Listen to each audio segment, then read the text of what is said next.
Tosi kaunis marraskuinen aamu. Aurinko alkaa nousta tuolta mettän takaa ja taivaalle ei ole pilven pilveäkään.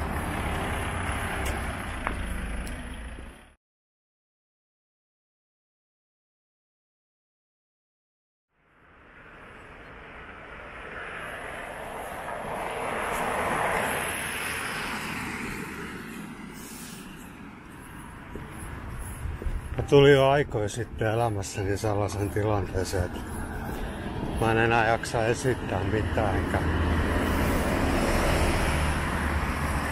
teeskennellä enkä olla mielenkielellä oikein mihinkään suuntaan.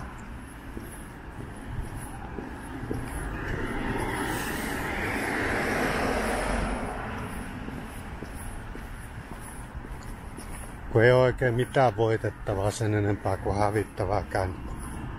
Niin. On itse asiassa aika hyvä olla ja elää.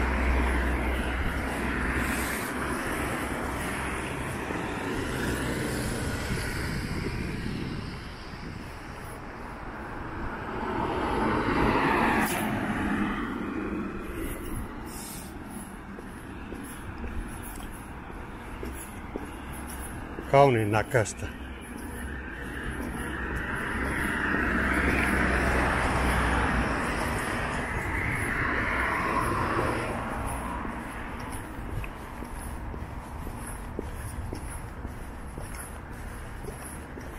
Mun korvis kyllä kaikuu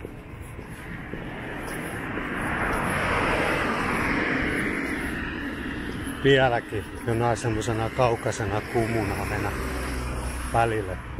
Aattelisit mitä sekin sanoi ja aattelisit mitä tuokin sanoi ja aattelisit mitä susta aatellaan. Jep. En mä nyt oikein aattele. Kyllä se vaan niin on. Mä olin jo lapsena ja hyvin nuorena kiinnostunut aivan erilaisista asioista kuin ne ihmiset, joiden keskellä mä elin. Mä ajattelin eri tavalla. Mä käyttäydyin eri tavalla.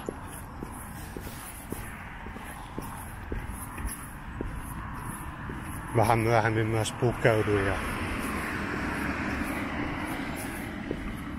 ja koristauduin eri lailla.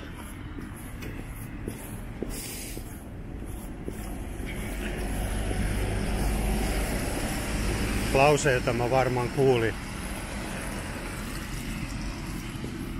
kaikkein useimmin tai ainakin hyvin usein oli, että olisit niin kuin muutkin.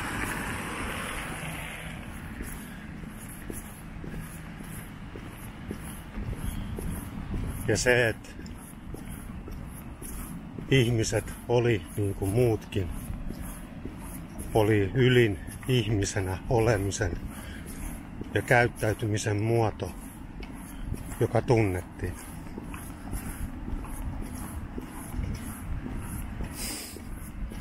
Mä ahdistun tavattomasti pelkästä ajatuksestakin, että mä olisin niin kuin muutkin. Ei siinä mitään. Kyllä mä olisin ollut mielelläni niin kuin muutkin mun kaltaiset. Mut mä en löytänyt hengenheimolaisia juurollankaan. Melkein kaikki ihan siis semmoset yksinkertaisetkin ja yleisetkin asiat, mitkä mua kiinnosti, niin ei näyttänyt kiinnostavaa mun lähellä olla. Ja tästä sit seurasi myös se, että mua yritettiin ohjata koko ajan mulle aivan hirvittävää suuntaan, aivan toisenlaiseksi ihmiseksi kuin mitä mä olin.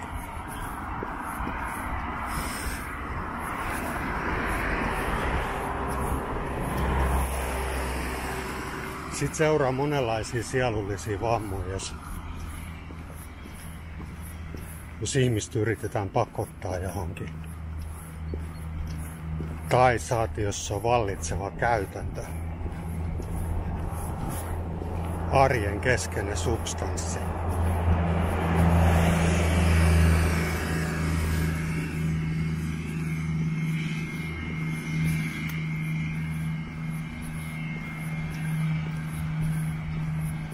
Mä muistan, mun lähellä oli ihminen,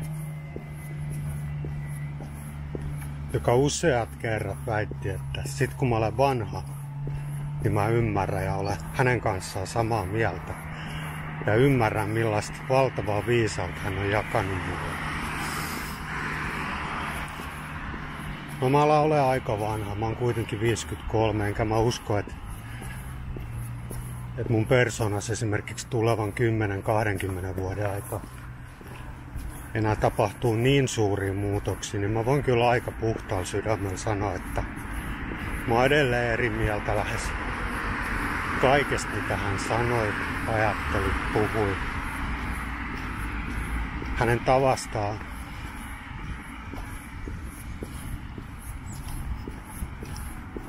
tarkastella maailmaa. Ja se on surullistakin, koska kun on erilainen, niin se tekee myös pohjattoman yksinäiseksi olon. Kyllä sitä haluaisi kuulua johonkin joukkoon ja löytää muita itsensä kaltaisia ihmisiä. Nykyinen nettiaikahan on kyllä siinä niin mahtavaa, että tässä suhteessa kenenkään ei enää tarvitse olla yksin. Kyllä mun mielestä se aika paljon itsestä kiinni, että siellä on jos jonkinnäköistä ryhmää Facebookissakin, mihin mä itsekin kuulun ja tunnen olevani monella tavalla sosiaalisesti hyväksytty. En olenkaan enää mikään kummajainen.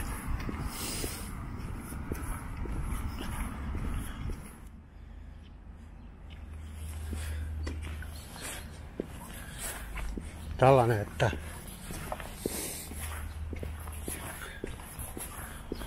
toistellaan sitä, että sä et ole ehkä samaa mieltä nyt, mutta sä tulet olemaan vielä samaa mieltä. Että se esitetään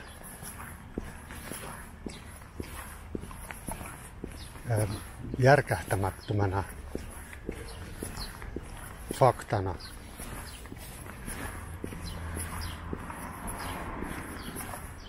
Että sut yritetään saada ymmärtämään, että tuli mitä tuli, niin olet vielä jonain päivänä meidän kaltaisemme. Sitä ei voi sanoa ilman, että se kuulostaa uhkaukselta. Sulaudu tai kuole. Samaistu tai tuhoudu. Näin mä se otin. Mulla tuli sellainen olo, että mä tuun olemaan jossain ikuisessa taistelutilassa koko muuta maailmaa vastaan, kunnes mä huomasin, että muu maailma ei ollutkaan sellainen, mikä mun siihenastinen pelottava maailma oli ollut, vaan muu maailma koostukin yksilöistä, missä ihmiset kyllä aika pitkälti sai vapaasti toteuttaa itseään ja luovuuttaa ja tuoda esille persoonansa omia erilaisia puolia ja sitä pidettiin rikkautena. Tällainen oli mulla jotain aivan uutta ja ihmeellistä.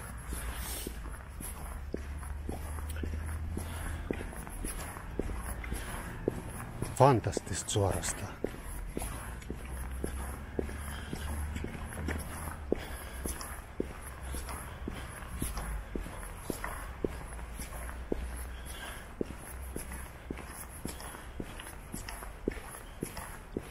Mulla meni aika kauan, kun mä aikuistuttuani edes ymmärsinkään, kuinka vapaa mä loppujen lopuksi olin. Vapaa tulemaan ja menemään ja tekemään, mitä mä ikinä sitten halusin.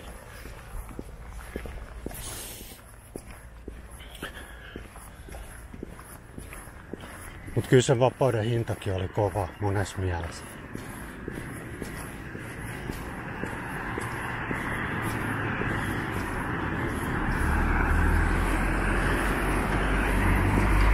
Niin kuin mä oon sanonut viimeksi tuossa eilisessä videossa, että mä jo aika nuorena tiesin, että mä ajaudun vielä hyvin erakkomaiseen elämäntyyliin. Se liittyy just näihin edellä mainittuihin asioihin. Toki nykyään mulla olisi ollut tarjolla vaikka kuinka paljon sosiaalisia riantoja. Mä kuulun niin moniin yhdistyksiin ynnä muuta. Olisi vaikka mitä tapahtumaa. Voi sanoa aika useasti. Mut nyt mua ei sillä tavalla enää itse kiinnosta oikein. Koska mä koen, että kaikki mitä mä tarvitsen on tässä mun ympärilläni ja mun avioliitossani ja täällä saaristossa. Ja mulla on valtavasti sisältöä päivissä. Mä teen kaikenlaisia mun mielestä mielenkiintoisia juttuja. Useimmiten näillä kävelyillä, niin mä hädin tuskin jaksaa odottaa, että mä pääsen kotiin ja saa alkaa touhumaan kaikkea hauskaa.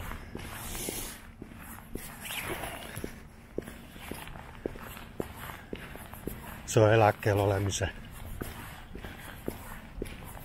niitä mukavia puolia, että saa ilman huonoa omaa tuntoa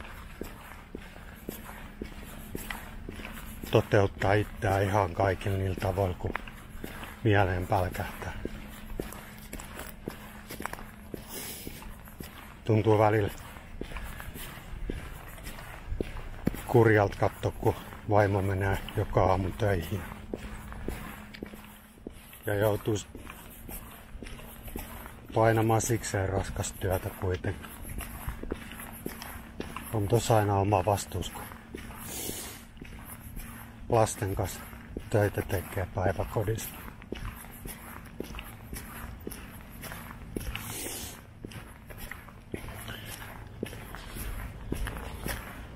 Mä olin aikoinaan todella onnekas, että Liisa on niin avarakatseinen ja avomielinen, mitä hän on. Että hän osaa ottaa kyllä mut ihan niin ihmisenä kuin ihmisenä vaan voi ottaa. Eikä arvostele. Eikä tuomitse mua sellaisista asioista, joilla mä nyt en edes voi mitään. Mä sain muutama vuosi sitten joululahjaksi mun eräät läheisiltä semmoisen kirjan, jonka nimi oli Voittaja on aina yksin. Ja mä epäilen, että siihen sisältyi eräänlainen oma positiivinen viesti. En usko ainakaan, että se oli vahingossa valittu. Siinä oli varmasti aika kaunis ajatus taustalla, joka tuntui hyvältä. Sitä en sitten osaa sanoa, mitä olen loppujen lopuksi omaa tietä kulkemallani voittanut. No varmaan jonkinlaisen sisäisen rauhan kuitenkin. Vaikka monesti tuntuu, että mä olisin voinut vielä enemmänkin olla ehdoton monissa asioissa. Räiskyvämpi ehkä.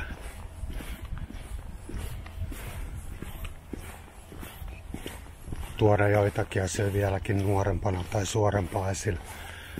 Joten se uskalsi tuoda vasta paljon myöhemmin. Mutta aika ei ollut sillä tavalla kypsä silloin vielä.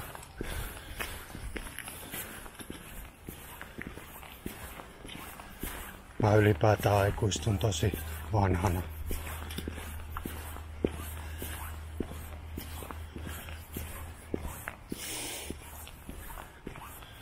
Täytyy muistaa, että Siinä on jotain hyvin ymmärrettävää, että moni haluaa mennä vaan virran mukana ja olla toden totta niin kuin muut.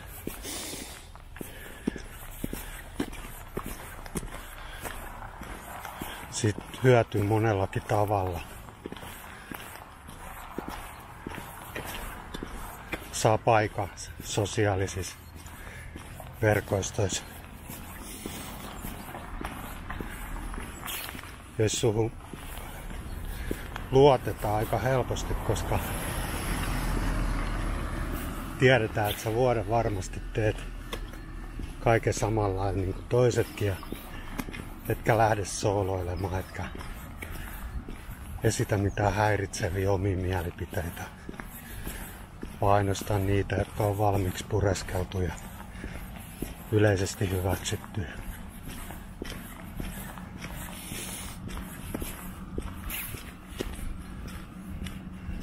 Tunsin aikoinaan ihmisen, joka ei uskaltanut edes kenkiä ostaa ennen kuin se oli varmistanut, että muilla on samanlaiset.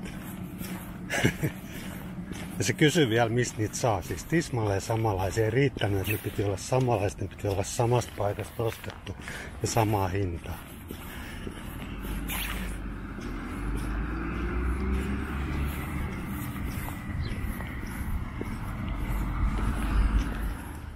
No. Nyt sitten nähdään. Kattosin tuossa ennen kuin lähdin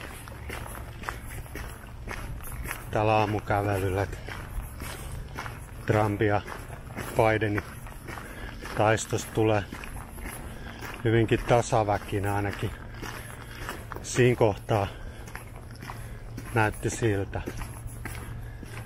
Ei tiedetty vielä, voittaako Trump Texasissa ja Floridassa myöskin, mutta pidettiin todennäköisenä, että niin käy. Ja jos niin käy, niin se menee todella kinkkiseksi, että kumpi valitaan.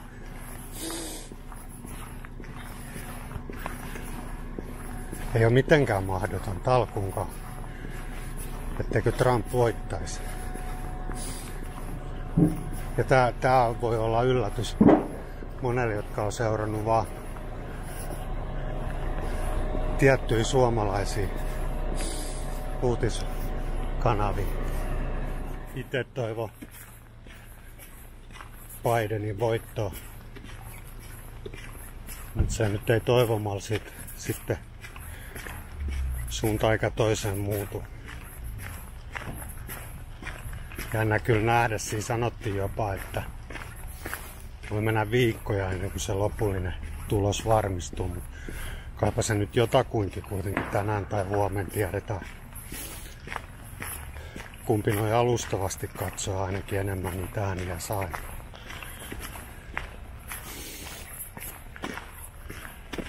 Sitten sen näkee.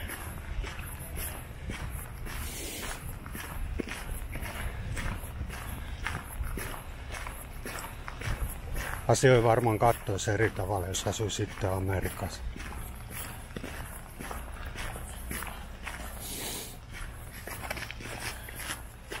Mulla niin Instagram-seuraajina kuin Twitter-seuraajina, Facebook-kaverina. Mulla on tosi paljon amerikkalaisia, varsinkin partaveliä. Täysin fiksu, järkevä olosia. Tosi mukavan tuntuisia miehiä, jotka vannoo ihan kerta kaikkiaan Trumpin nimen. Ja mä oon sitä kautta yrittänyt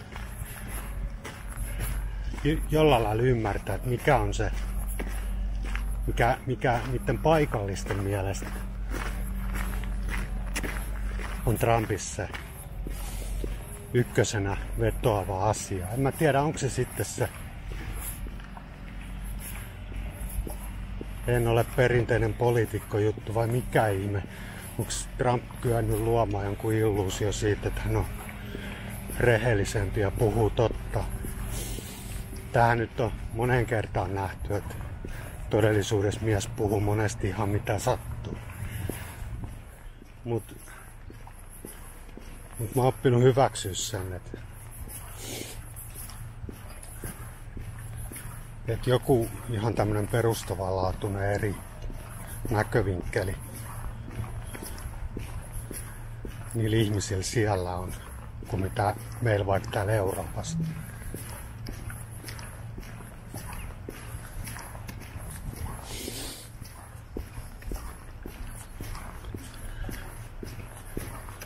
No.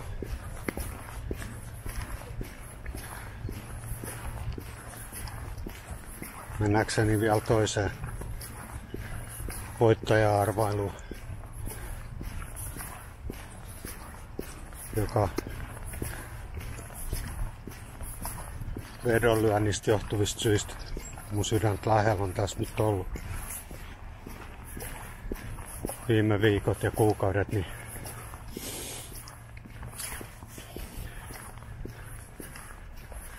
viime päivinä yhä enemmän alkanut Big Brotherissa näyttää siltä, että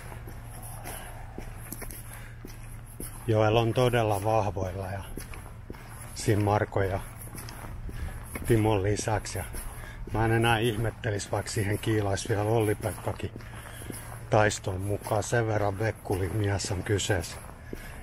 Mitä pidemmältä tämä kausi on mennyt, niin sen enemmän mun mielestä just Olli-Pekasta on tullut sellaisia tosi hauskoja ja viihdyttäviä piirteitä esiin. Ja nyt mua harmittaa sit tosi paljon, että mä lyönyt sen puolesta vetoa. Silloin alkuviikkoina hänen kerroin olisi ollut mieletön, että ihan 10 eurollakin olisi voittanut useamman. Mä ainakin 200 siinä alkuvaiheessa.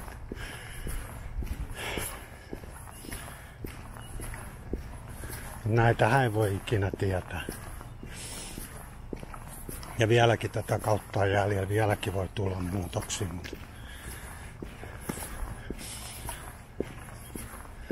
on siellä joukossa kuitenkin muutama henkilö, joista voi suoralta kädeltä sanoa, että kyllä aikamoinen ihme tarvittaisi, jos he menis finaaliin, niin kuin nyt esimerkiksi Vili ennen kaikkea. Että mä en ole päässyt ollenkaan hänen persoonaan sisälle, en millään tasolla, en ymmärrä, mikä hänen juttusa oikein on. Siis ei vaan osu eikä uppoa muuhun.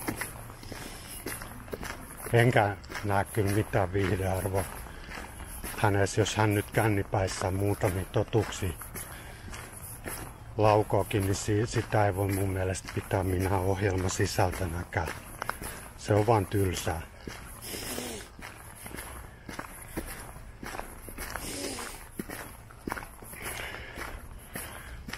No, nyt on kuitenkin liian myöhäistä nää.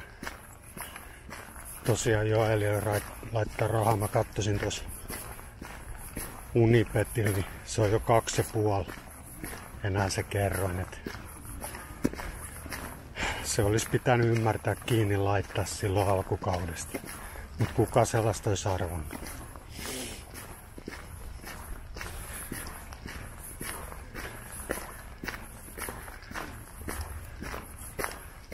Alkaa tulla hikkikin jo. Kumma kyllä. Ostin tämmösen takin, joka pitää kyllä tuulta ja vettä hyvin, mutta kyllä se pitää lämpöäkin.